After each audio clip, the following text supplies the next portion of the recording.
አጋቹ ጉድ ኒውስ እና ባድ ኒውስ ጥሩ ዜናና መጥፎ ዜና ይዤላችሁ መጥቻለሁ። ጥሩ ዜናው ምንድነው? ኢራን መርከቦች ነዳጅ ጫኝ መርከቦች በሁርሙዝ እንደልባቸው እንዲያልፉ ልፈቅድ ነው ብላለች። የስ ከአሜሪካና ከእስራኤል ባለቤትነት ውጭ ያሉ የሌሎች ሀገራት መርከቦችና እንዲሁም ደግሞ የኢራንን ሕግ ለማክበር ሬዲ የሆኑ ሀገራቶች መርከቦቻቸውን በሁርሙዝ ሰርጥ እንደልብ እንዲያሳልፉ ልፈቅድ ነው ብላለች። ይህ ጥሩ ዜናው ነው። መጥፎ ዜናው ግን ይከበር ያለችው ህግ ነው። ይከበር ያለችው ህግ እንግዲህ ኢራን እያንዳንዱ መርከብ በሁርሙዝ ሲያልፍ ለእያንዳንዱ መርከብ $2 ሚሊዮን ለኢራን እንዲከፍል ህግ አውጥታለች። ይህንን ህግ ማክበር የሚፈልግና ይህንን ህግ ለማክበር ሬዲ የሆነ ብቻ እንዲያልፍ ተብሏል። ይህ ማለት እንግዲህ አቮይድ ሊደረግ የማይችል $2 ሚሊዮን ተጨማሪ በየመርከቡ መምጣቱን ተከትሎ የዓለም ነዳጅ ዋጋ ከፍ ማለቱ የማይቀር ነው። እኛም ጋር ሲደርስ ከፍ ብሎ ይመጣል ማለት ነው። አቮይድ ሊደረግ የማይችል ወጪ መሆኑን ተከትሎ ይህን እንግዲህ ኢራን ላለፉት 47 ዓመታት በሁርሙዝ ሰርጥ ላይ ሲደረግ የነበረው ሆስፒታሊቲ አብቅቷል ብላለች። ሆስፒታሊቲ እንክብካቤና እንግዳ ተቀባይነትና የመሳሰሉ ነገራቶች አብቅቷል። ከዚህ በኋላ እንክብካቤውም ቀርቷል። እያንዳንዳችሁ ስታልፉ ለኢራን $2 ሚሊዮን ትከፍሏታላችሁ። ለግብፅ ስዌዝ ካናል እንደምታስከፍለው ሁሉ ግብፅ ላይ እስከ $10 ቢሊዮን በዓመት ባይደው ታስከፍላለች ግብፅ። እኛም እናስከፍላለን። ሁርሙዝ ከዚህ በኋላ የኛ ነው፣ ሌጂትሜት የኛ የሆነ ንብረት ነው። ማለፍ የፈለገ $2 ሚሊዮን ይዞ ይምጣ ብላለች ማለት ነው። ናው እናንተ ልጠይቃችሁ፣ $2 ሚሊዮን ተከፍሎ ነዳጁ ይምጣ ወይ? ያው የጨመረችውንም እንጨምር ወይ ነው ወይስ አይምጣ? እንደምን ዋላችሁ ተማሪዎች። ዛሬ የምንማረው የጦር ስትራቴጂ ነው። የማንን ነው የምንማረው? የዘመናችንን ምርጡ የጦር ስትራቴጂስት የጋሽ ትራምፕን የጦር ስትራቴጂ ነው የምንማረው። መጀመሪያ ምን ታደርጋለህ መሰለህ? ለጦርነት ከማወጅ በፊት መጀመሪያ ምን ታደርጋለህ? ፖለቲካል ኮሪርህን በምን ትገነባለህ? ከአንተ በፊት የነበሩ ፕሬዚዳንቶች የሰው ሀገር ላይ ገብተው እንዴት ይወራሉ ብለህ የእነሱን ስም ስታጠፋ ትቆያለህ መጀመሪያ ማለት ነው።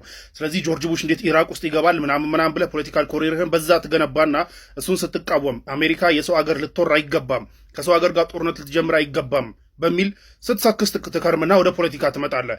ከዛ ትመጣና ደግሞ የዋሁን የአሜሪካን ህዝብ ምን ብለህ ትሰክሰዋለህ? እኔ ከተመረጥኩኝ ፒስ ሜከር ነኝ፣ ሰላም ነው የምፈልገው፣ የትኛውንም አገር አልወርም፣ ልጆቻችሁን ወደ ጦርነት አልክም፣ ጦርነትን በማይመለከተኝ ገብቼ የሀገራችሁን ኢኮኖሚ የአሜሪካን ኢኮኖሚ አላወድምም ብለህ ትሰክሳለህ። ፓርቲ ላይ ምርጫ ላይ ቆመህ ማለት ነው። ያው የዋሁ የአሜሪካ ህዝብ ይመርጣል፣ ትመረጣለህ፣ ትመጣለህ።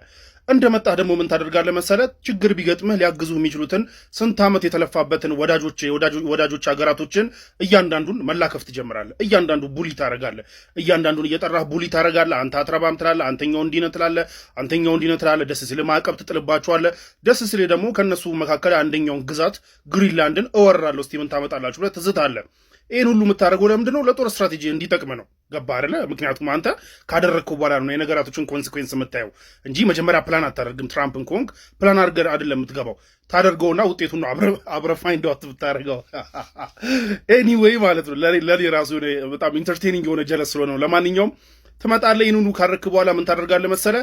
ከዚህ በፊት ስትዝት የነበረውና ምንድን ነው ከዚህ በፊት አላደርገውም ብለህ ስትፎክር የነበረውን ነገር በሙሉ አንድ በአንድ ማድረግ ትጀምራለህ። ገባህ? ምን ታደርጋለህ? ዛለ ትመጣና ለምሳሌ የሰው ሀገር መሪ ኪድናፕ ታደርጋለህ።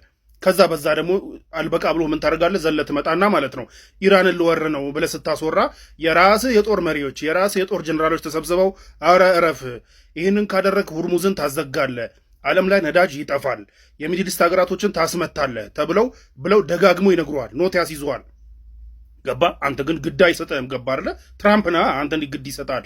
ከዛ ምን ታደርጋለህ? ይህን ሁሉ ምክርና ይህን ሁሉ የራስህ አማካሪዎች የመከሩን ምክር አልሰማ ብለህ ጥቃት ትፈጽምና የሰው ሀገር መሪ የአያቶላ ኮሜኒን ትገላለህ ማለት ነው።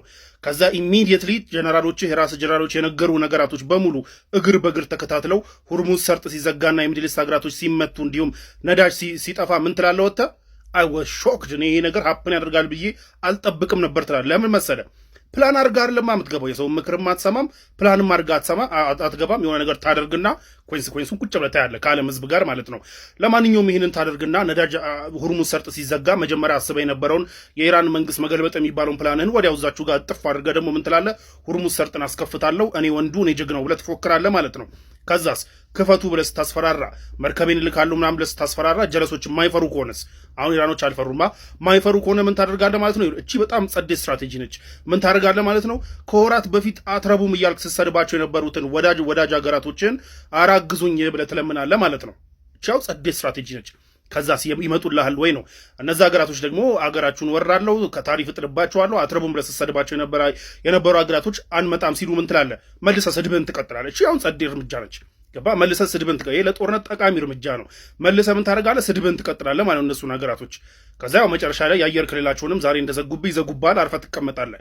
ከዛ በኋላ እንግዲህ አልመጣ ሲሉ ምን ታደርጋለህ ማለት ነው። በቃ እነዛም አልመጣ ብሎኛል፣ እኔም አላዋጣ ብሎኛል፣ ስለዚህ ያለኝ ብቸኛ አማራጭ ማስፈራራት ነው ትላለህ ማለት ነው። ከዛ ምን ታደርጋለህ? ላጥ ብለህ ትወጣና በ48 ሰዓት ውስጥ ሁርሙዝ ሰርጥን ማትከፍቱ ከሆነ አወዳድማችኋለሁ ብለህ ትዝትና 48 ሰዓት ታይመር ሞልተህ ትቀመጣለህ ማለት ነው። ስቶፕ ዋችን ታይመርን ሞልተህ ትቀመጥና ስታየው ጀለሶች አይፈሩም። በቃ ከዛ ወደ ጎን ምናምን ጓደኞችን ቤተሰብን እየደወል ጋር እነዚህ ሰዎች ሊያዋርዱኝ ነው ምናምን ትላለህ። ከዛ 48 ሰዓቱ ሲደርስ ምን ታደርጋለህ ማለት ነው። ላጥ ብለህ ትወጣና ለ5 ቀን ታራዝመዋለህ። ይህ ጸዴ ስትራቴጂ ነው። ባይ ዘ ወይ ብዙ የምትማሩበት ነው። ለ5 ቀን ታራዝመውና ምን ትላለህ?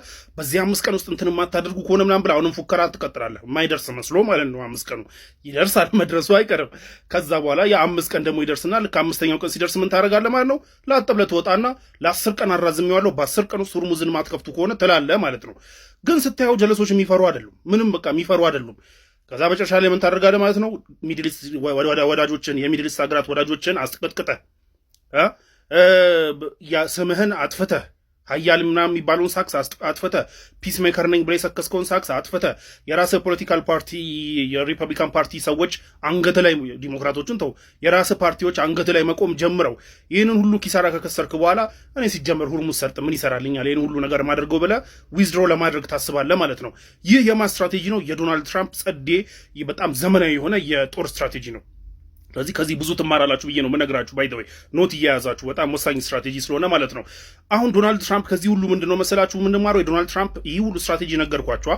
የዚህኛው ሁሉ ዋነኛው መሰብሰቢያዋ ማለት ነው። መሰብሰቢያዋ ምንድነች? ለእናንተም ለትምህርታችሁ እንዲረዳችሁ መሰብሰቢያዋ ምንድነች ማለት ነው? ነገራቶችን ቀድመ ፕላን ማድረግ ነውር ነው። ገባ አይደለ? ፕላን አታደርግም። ፕላን ያደረገም ሰው ሲነግር እንዳሰማ ምን እንደው የምታደርገው ዝም ብለህ ታደርግና የሆነ ነገር ቁጭ ብለህ ኮንሲኩዌንሱን ታያለህ።